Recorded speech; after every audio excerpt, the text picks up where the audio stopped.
The sky above Luvaria burned red for the third straight month. The once blue giant star that had nurtured their civilization for millennia was dying faster than anyone had predicted. On the highest tower of the capital city, Elder Tay stood watching the sunrise. His four eyes narrowed against the harsh crimson glare. "We have no more time," he said quietly to his aide. The Luvarian people, tall, slender beings with silvery skin and remarkable intelligence, had known this day would come. Their scientists had tracked the star's decay for generations, but recent measurements showed a rapid acceleration. Complete system collapse was now expected within 5 years, not the 50 they had planned for. In the council chambers, voices rose in panic and desperation. "The colony ships aren't ready," shouted Council Member Ju, slamming her 6-fingered hand on the table. "We need at least 3 more years to prepare." "We don't have 3 years," Elder Tay replied calmly. "We may not even have one." The evacuation plan had been generations in the making, a fleet of massive ships designed to carry their entire civilization to a new home among the stars. The nearest suitable planet was 80 light-years away, a journey that would take decades even with their advanced technology. The vote was unanimous. Every available resource would be directed toward completing the fleet. Factories worked around the clock. Ordinary citizens volunteered endless hours. Children helped load supplies. The wealthy sacrificed fortunes to fund additional ships. Engineer so oversaw the construction of the flagship, a vessel 5 kilometers long that would carry the leadership and main research facilities. She hadn't slept more than 3 hours a night for months. "The power cores are stable," she reported to Elder Tay during his inspection, "but the long-range propulsion systems haven't been properly tested. We're taking massive risks launching." "Now, the greater risk is staying," Elder Tay responded, watching workers rush by with equipment. Launch day arrived with terrible timing. A solar flare bathed the planet in radiation, forcing many of the launches to proceed with minimal ground support. Families huddled together in their assigned quarters as the massive engines rumbled to life.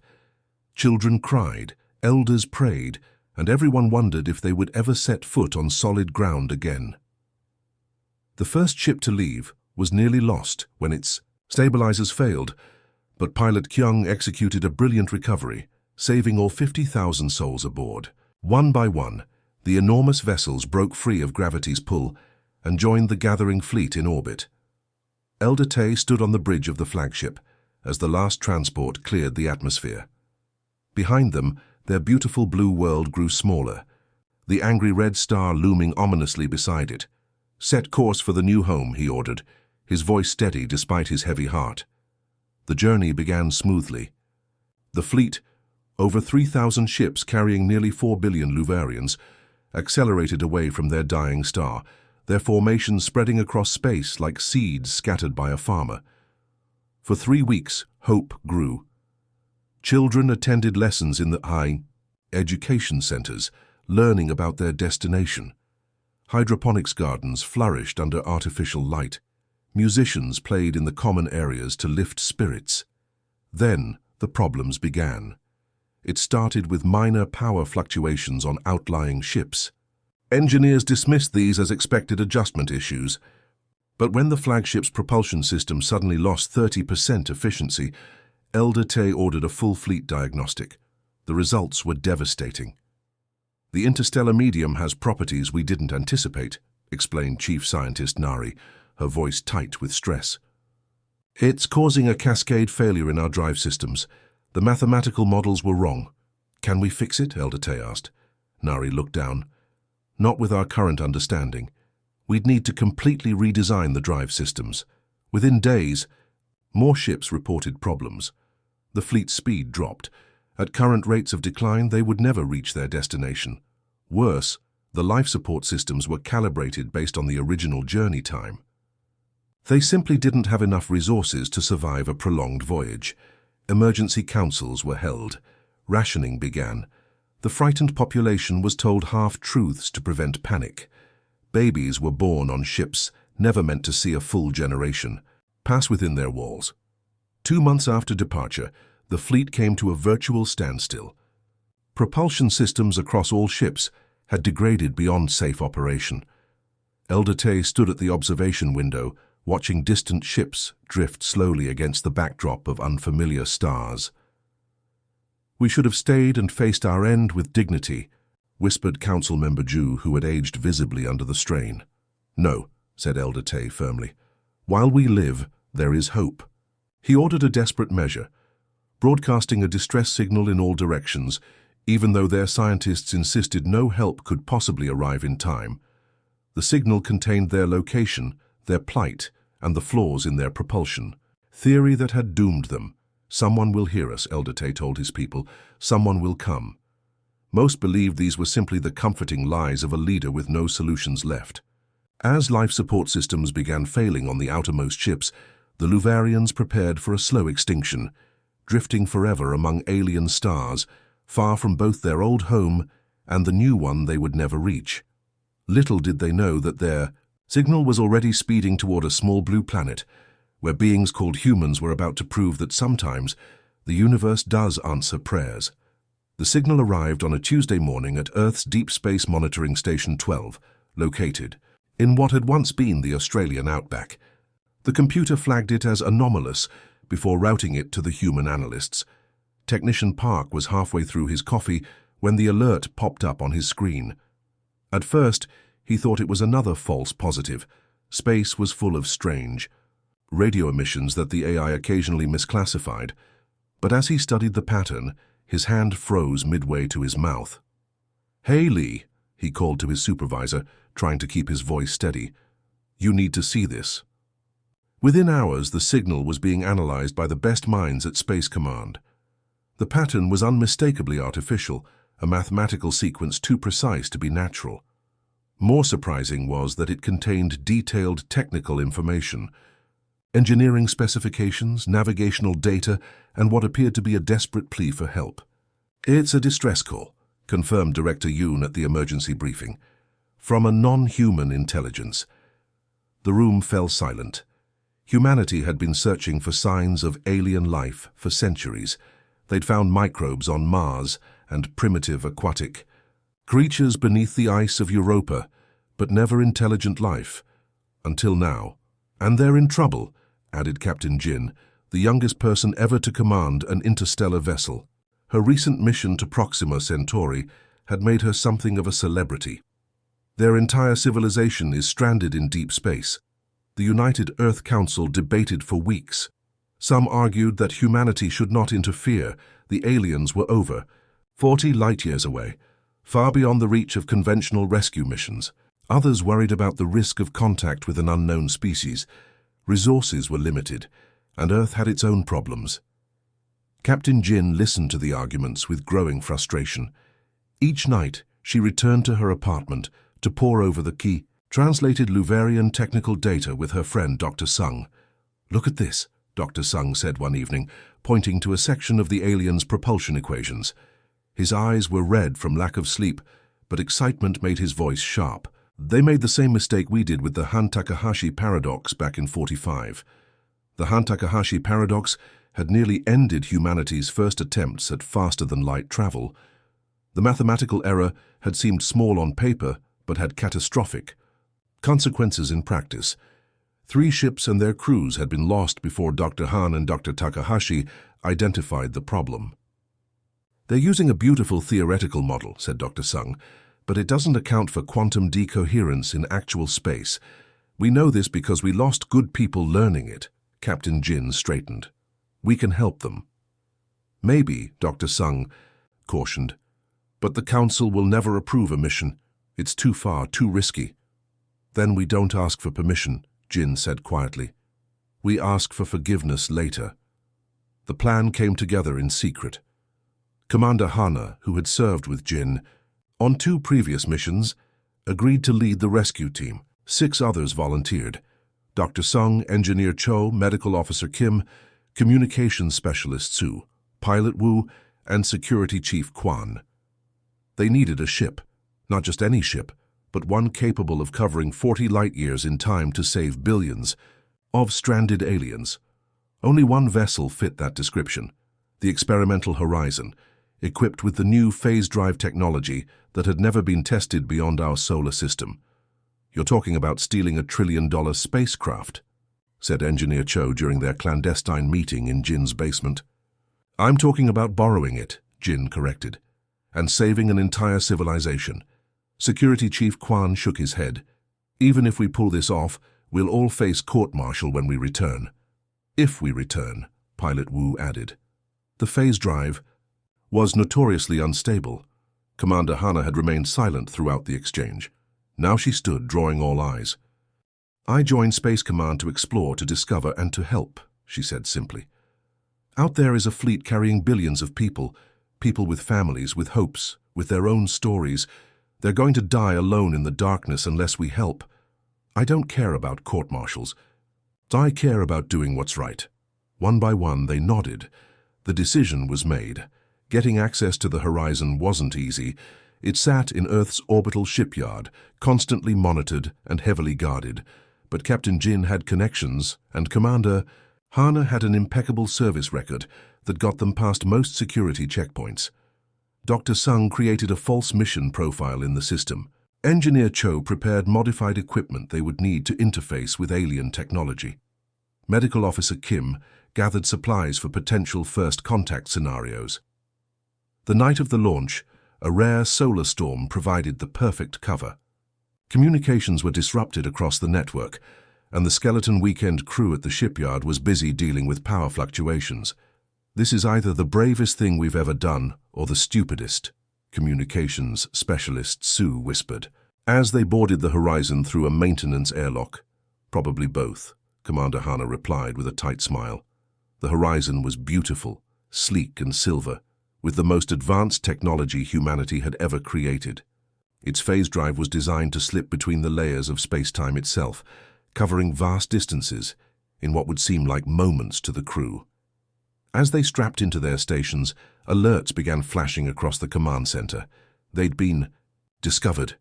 "Launch now," ordered Commander Hana, her voice calm despite the red warning lights. Pilot Wu's hands flew across the controls. The horizon shuddered to life, breaking free of its docking clamps. "Space Command is ordering us to stand down," reported Sue, listening to the incoming messages. "Tell them—" Commander Hana hesitated, then squared her shoulders. "Tell them we'll be back when the mission is complete." The horizon accelerated away from Earth, pursued by security vessels that quickly fell behind. As they cleared the moon's orbit, Pilot Wu engaged the phase drive. The stars stretched into lines of light. The ship vibrated like it might tear itself apart. Then everything went still and silent as the horizon slipped between dimensions, carrying its brave crew toward a rendezvous with an alien civilization that had no idea help was coming. The horizon emerged from phase space with a violent shudder. Warning alerts blared across the bridge as systems struggled to stabilize after the longest phase jump ever attempted by a human vessel. "Status report," Commander Hana ordered, gripping her chair as the ship rocked beneath them. "Phase drive is offline," Engineer Cho called out, hands flying across his console. "Coolant systems in the red, but we're intact." Communications specialist Sue looked up from her station, her face pale. "Commander, we made it. Long-range sensors are picking up thousands of artificial structures. It's the Luvarian fleet." The crew fell silent, staring at the main view screen as it adjusted to show what lay before them. None of them had truly been prepared for the sight. The Luvarian evacuation fleet stretched across space like a galaxy of metal stars. Thousands upon thousands of ships, from massive city carriers to tiny support vessels, hung motionless against the backdrop of unfamiliar constellations. Some were dark, their power systems apparently failed. Others blinked with lights, signs of life continuing in the void. "There must be more than 10,000 ships out there," whispered Pilot Wu, his voice filled with awe. Dr. Sung ran quick calculations. "Based on the Luvarian biological information in their transmission and the size of those vessels, we're looking at around 3 billion individuals." Security Chief Quan gave a low whistle. "That's nearly a quarter of Earth's population." Commander Hana took a deep breath. What had seemed heroic in theory now felt overwhelming in reality. How could 7 humans possibly help a stranded civilization of this scale? "Let's not get ahead of ourselves," she said firmly. "Sue, broadcast the first contact message we prepared. All frequencies translated into the mathematical language from their distress signal. Minutes passed with no response. The crew grew tense, watching the fleet for any reaction. "Movement," Security Chief Kwan suddenly announced. "3 vessels are breaking formation and heading toward us. They appear to be armed." "Defensive stance only," Commander Hana ordered. "Shields up, but weapons offline. Let's make our intentions clear." The approaching Luvarian ships were elegant, despite their utilitarian purpose. Long silvery vessels with curved hulls that reflected starlight like rippling water. They took positions around the horizon, effectively surrounding the much smaller human ship. "They're scanning us," reported Engineer Cho. "Very thorough scans." The communications system crackled to life. At first it was just mathematical sequences, similar to the distress signal. Then broken words began to form in English. "Unknown vessel," came a halting, synthetic voice. "Identify, purpose, approach." Commander Hana stepped forward. "This is Commander Hana of the Earth vessel Horizon. We received your distress signal. We are here to help." Another long pause. "Help? Not possible," the voice finally responded. "Your vessel, too small. Our need, too great. We bring knowledge, not just resources," Hana explained. "We've analyzed your propulsion systems. We believe we can help. You repair them." This time the silence stretched even longer. The crew exchanged nervous glances. "Medical Officer Kim," Hana said quietly, "what do we know about Luvarian body language and social cues?" "Very little," Kim admitted, "but their message indicated they're somewhat similar to us. Bilateral symmetry, social hierarchy, cooperative society. They may respond to open gestures of trust." Hana nodded. Then, to everyone's shock, she gave a new order. "Lower our shields." "Commander." Security Chief Kwan questioned sharply. "We need to show trust to earn trust," Hana said. "Lower shields and open a visual channel if they can receive it." The shields dropped. The horizon now floated completely vulnerable between the 3 alien warships. The communication system pinged. This time, the message contained visual data. The main screen filled with the image of a Luvarian. The alien was tall and slender, with silvery blue skin that seemed to shimmer slightly. 4 eyes, arranged in a diamond pattern, blinked at them from a face that, while clearly not human, conveyed an unmistakable intelligence and wariness. "I am Fleet Admiral Kwan," the alien said, the translation now smoother. "You claim you can help us. Why would you help strangers from another star?" Commander Hana stepped forward so the Luvarian could see her clearly. "Because you need help, and we can provide it. On our world, we call this being a good neighbor." The Luvarian's upper eyes narrowed slightly. "And what do you expect in return?" "A chance to learn from each other," Hana replied honestly. "And the knowledge that an entire civilization will live because we acted." Admiral Kwan studied them silently. Then he made a gesture, something like a bow, but with hands crossed at the wrists. "Your vessel may approach the command ship," he finally said.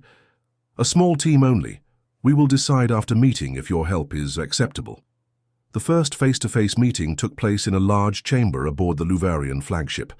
The human team, Commander Hana, Dr. Sung, Engineer Cho, and Medical Officer Kim, stood facing a delegation of 12 Luvarians. The gravity was slightly lighter than Earth standard, giving the humans an odd, buoyant feeling. Admiral Kwan stepped forward. In person, he was nearly 7 feet tall. His silvery uniform bore intricate patterns that presumably denoted his rank. "Your journey here defies understanding," he said, his actual voice a melodic series of tones while the translation device rendered his words in English. "Our scientists say the distance should have been impossible to cross in time to help us.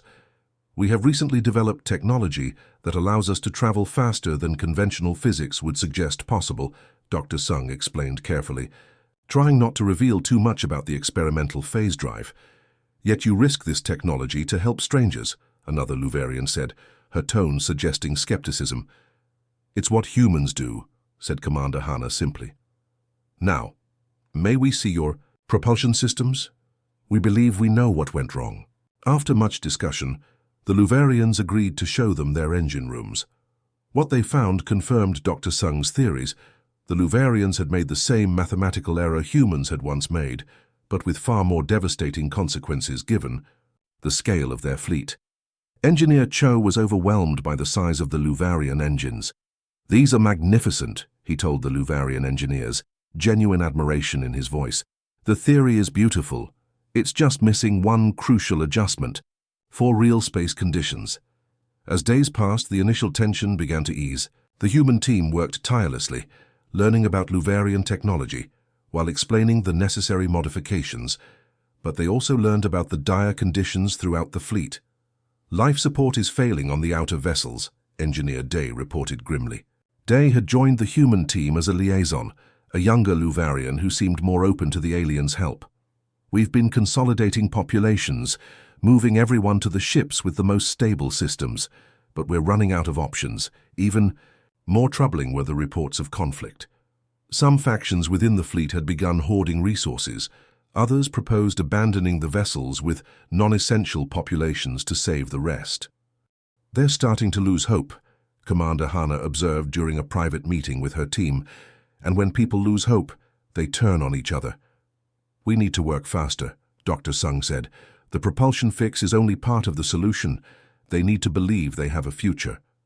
That night, as the human team returned to the horizon for rest, they were uncharacteristically quiet. The enormity of their task weighed heavily on them.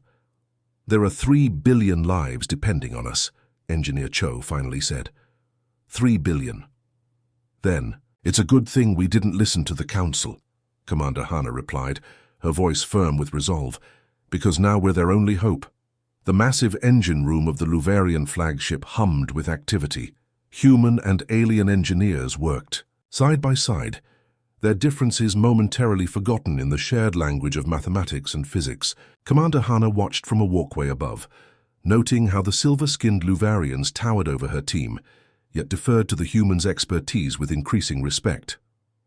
"Progress report," she called down to Dr. Sung, who was hunched over a holographic display with 3 Luvarian scientists. Dr. Sung looked up, dark circles under his eyes betraying his exhaustion. They'd been working non-stop for nearly 2 weeks. "We've isolated the quantum field instability, but implementing the fix across their drive systems is proving challenging." That was an understatement. The human team had quickly identified the same mathematical error that had plagued Earth's early faster-than-light experiments. But the Luvarian technology, while based on similar principles, was vastly different in execution. Their quantum matrices were extraordinarily advanced, perhaps too advanced for their own good. It's like they jumped straight from theoretical physics to application without the messy middle part, Engineer Cho had explained during one briefing. They never had the failures we did, never had to get their hands dirty with practical workarounds. Dr. Hyun, who had been brought over from the horizon to assist with the more complex quantum calculations, wandered the engine room with a perpetually puzzled expression. He was the youngest of the human team, brilliant but socially awkward. The Luvarians found him fascinating, as he would often stare at their equipment for hours before suddenly asking seemingly random questions. That afternoon, as Commander Hana was reviewing resource allocation with Admiral Kwan, Dr. Yun burst into the command center unannounced, a serious breach of protocol. "I've got it," he exclaimed, then seemed to notice the high-ranking officials staring at him. He swallowed hard. Sorry for the interruption, but I know how to make it work." In the conference that followed, Dr. Yun explained his breakthrough with rapid-fire enthusiasm, occasionally lapsing into technical jargon that even the other humans struggled to follow. "The Luvarians built their drives like perfect mathematical models," he explained. "But space isn't perfect. It's messy. Their systems try to force reality to match their equations, which consumes exponentially more energy the further they deviate from ideal conditions." "And your solution?" Admiral Kwan asked, his 4 eyes blinking in sequence, a sign of intense interest. "We flipped the approach," Dr. Yun said, suddenly grinning. "Instead of perfect equations that fail in real conditions, we build adaptable systems, that continuously recalibrate to match actual space. Humans are good at this. We call it kludging sometimes. It's not elegant, but it works. The Luvarian engineers were skeptical. Their entire technological philosophy was based on mathematical purity. But with no alternatives, Admiral Quan authorized a test on one of the smaller vessels. Meanwhile, another crisis was brewing throughout the fleet. Life support systems, designed for a journey of specific duration, were failing faster than predicted. The Luvarians had remarkable recycling technology, but they had never designed it for an indefinite mission. Specialist June, the Horizon's environmental systems expert, found herself suddenly in high demand. A quiet woman who had grown up during Earth's climate recovery era, she had extensive experience with closed-system sustainability. "Your recyclers are amazingly efficient," she told the Luvarian Life Support Council. "But they're designed to minimize waste, not eliminate it. We learned on Earth that nothing can be waste in a closed system." Working with a team of Luvarian engineers, Specialist June began adapting techniques developed during Earth's darkest environmental years, when rising oceans and failing crops had forced humanity to rethink their entire relationship with resources. The complete circle systems she helped implement could extend the fleet's life support capacity by nearly 300%. "Your people faced extinction on your home planet?" asked Engineer Day as they reconfigured atmospheric processors on one of the city ships. "We came close," June admitted. "We poisoned our air, our water, our soil. But then we adapted. Sometimes I think humans do our best work with our backs against the wall." "Perhaps our species are not so different," Day replied thoughtfully. Days turned into weeks. Progress accelerated. Dr. Yun's propulsion modifications proved successful in initial tests. Specialist June's life support enhancements were being implemented across the fleet. Hope began to replace despair among the billions of Luvarian refugees. But not everyone welcomed the humans' help. Commander Hana was awakened in the middle of the night cycle by Security Chief Quan, the human one, not the Luvarian admiral who shared his name. "We've intercepted communications between several ships," he reported grimly. "There's a faction that believes accepting help from aliens will corrupt Luvarian society. They're planning to sabotage the prototype drive before it can be replicated." Admiral Quan was disturbed by the news but not entirely surprised. "The children of purity," he sighed. "They believe our journey is a divine test. If we are worthy of survival, their reasoning goes, we should save ourselves or perish with dignity. Outside help corrupts the test." "Religious extremists?" Commander Hana asked. "Not exactly," the Admiral replied. "More cultural purists. They fear change above all else." With the prototype scheduled for its final test the next day, there was little time to identify the saboteurs. Admiral Quan was reluctant to postpone. Such a public delay might cause widespread panic throughout the fleet. "Then we catch them." "In the act," suggested Officer 1, who had served in Earth's global security force before joining Space Command. "But we'll need a joint team. Your people know the ships, but mine know how to spot sabotage techniques." The trap was set. The prototype ship was placed under seemingly routine guard, but with hidden surveillance covering every approach. Officer 1 positioned her security team strategically, each accompanied by a Luvarian counterpart. The saboteurs struck 3 hours before the scheduled test. 8 Luvarians, using maintenance credentials to access restricted areas, converged on the prototype from different directions. "Hold positions," Officer 1 whispered into her comm unit as they watched the infiltrators through surveillance feeds. "Let them commit to the action before moving in." The plan worked perfectly until one of the saboteurs spotted a hidden camera. Suddenly, the operation shifted from covert observation to direct confrontation. "All teams move in," 1 ordered, as alarms blared throughout the ship. The resulting chaos tested the newly formed human Luvarian security team. The saboteurs were well-trained and determined, willing to die for their cause. In the engine room, 2 of them managed to plant explosive devices before being cornered. Officer 1 and her Luvarian partner, security lead Gil, raced to disarm the bombs, while the rest of the team contained the threat. "I can't disarm it," 1 admitted after examining the alien device. "The technology is too different," Gil stepped forward. Then guide my hands.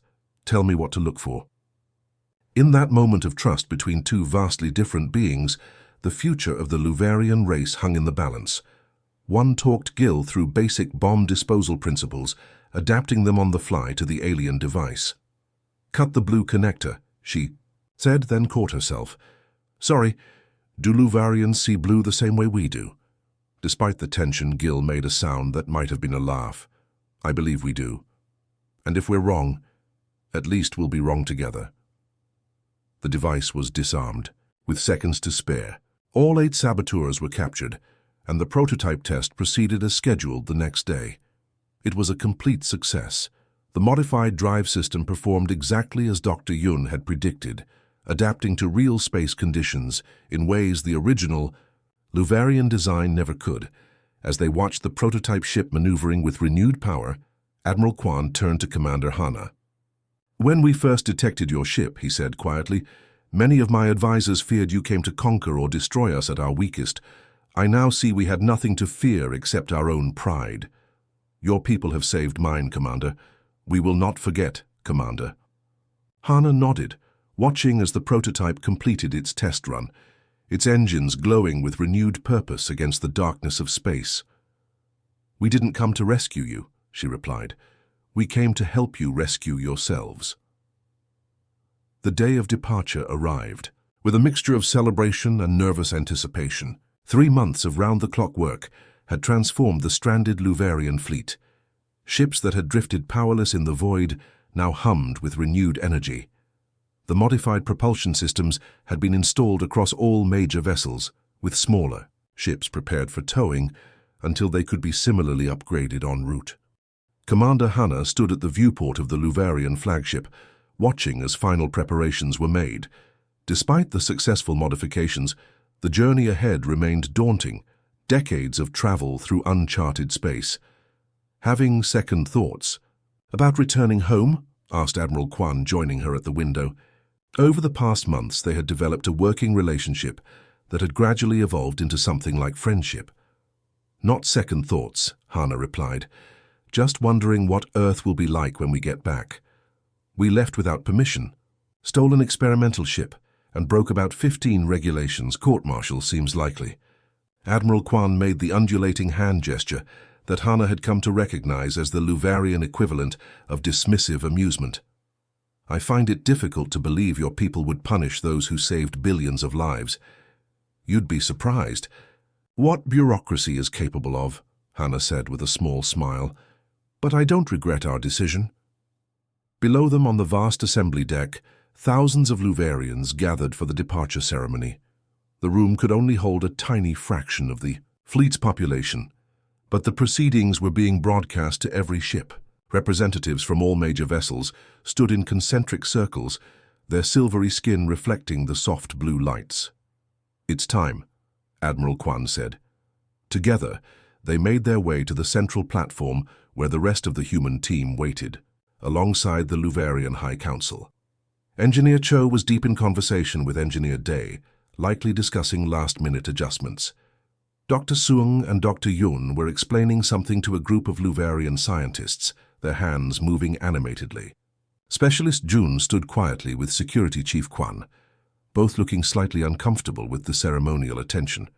As Admiral Kwan and Commander Hana took their places, a hush fell over the assembly. The Admiral stepped forward, his tall figure commanding immediate respect. My people, he began, his voice carried throughout the fleet. Today we resume our journey to our new home. 3 months ago, we faced extinction, adrift among stars that cared nothing for our fate. Our children asked questions we could not answer.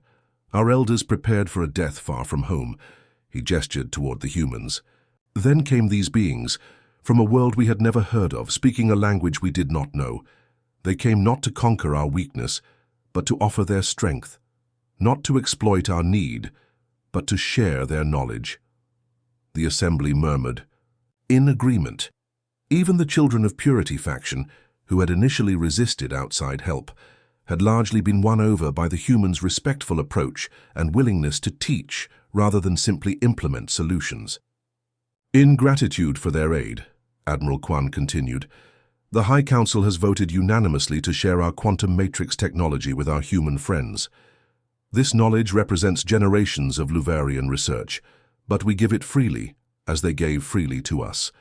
Dr. Sung stepped forward to accept an intricately carved crystal data core, the Luvarian equivalent of a computer database, containing their complete scientific understanding of quantum physics. The gift was invaluable.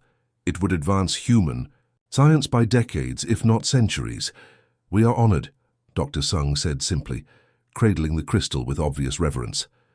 Commander Hana addressed the assembly next. The Horizon will accompany your fleet for the first leg of your journey, helping to troubleshoot any issues with the new systems. Earth has also pledged additional support vessels, which will rendezvous with us at predetermined coordinates. This was not entirely accurate. Earth had made no such pledge, as the Horizon's crew had been out of contact since their unauthorized departure. But Commander Hana had no doubt that once the situation was explained, humanity would rally to help the Kai Luvarians complete their journey. Before we launch, she continued, I want to acknowledge what we've learned from you. Your courage in the face of losing your homeworld, your determination to save your entire civilization rather than just an elite few, your willingness to trust strangers when you were most vulnerable. These are lessons we will carry back to Earth. The departure preparations continued through the day. Final diagnostics were run on all major systems. Course calculations were triple-checked. The great engines, modified with human ingenuity and Luvarian precision, waited for the command to awaken. As evening approached, the fleet maintained a day-night cycle based on their lost homeworld. Commander Hana received an unexpected summons to a small observation deck near the flagship's bow. There she found a group of Luvarian children with their teacher. These young ones wished to meet a human before we depart, the teacher explained. Many of them were born aboard ship and have never known a planetary home. The children regarded. Hana with wide eyes, 4 eyes each blinking in patterns of curiosity. One small Luvarian stepped forward hesitantly. Is Earth beautiful? He asked in carefully practiced English. Hana knelt to meet the child at eye level. Very beautiful, she said. It has blue oceans and green forests and mountains that reach high into the clouds. Like Luvaria was in the stories, another child said wistfully. Yes, Hana agreed, and the planet you're traveling to will be beautiful too. Different but beautiful in its own way. Will we ever see Earth? Asked the first child. Hana smiled. I hope so. Once you're settled in your new home, perhaps our worlds can establish regular contact. We have much to learn from each other. Later that night, as final departure checks were completed, Commander Hana returned to the Horizon for what might be her last private moment with her crew before the long journey began.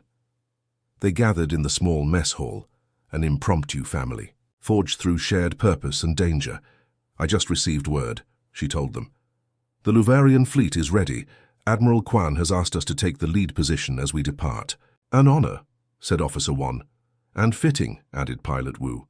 We did come all this way to show them the way forward. Dr. Sung raised his mug in a toast. To new beginnings and new friends, Dr. Yun added quietly. At precisely 0600 fleet time, the great engines of the Luvarian ships roared to life. One by one, the massive vessels began to move, gathering speed with a grace that belied their size. At the head of the formation, the Horizon led the way, its human crew guiding a civilization toward hope. On the flagship's bridge, Admiral Kwan watched the stars begin to shift as his people resumed their journey. Beside him stood Elder Tay, who had first ordered the evacuation so long ago. I feared I would not live to see this day, the old Luvarian said softly. We have been given a second chance, Admiral Kwan replied, not just for survival, but for understanding. We are not alone in this universe. As the vast fleet accelerated toward its distant destination, messages flowed between ships, not just technical data and navigation coordinates, but stories and songs, history and hopes. The Luvarians were sharing their culture with the humans, and in return, the Horizon's databases were open to any Luvarian who wished to learn about Earth. Two civilizations, born under different stars, had found each other in the great darkness, between worlds. And though their time together would be brief, the connection forged would endure long after they parted ways, a testament to the truth that compassion knows no boundaries of species or space or time. The journey continued, not just toward a new home, but toward a new understanding of what it meant to be travelers among the stars.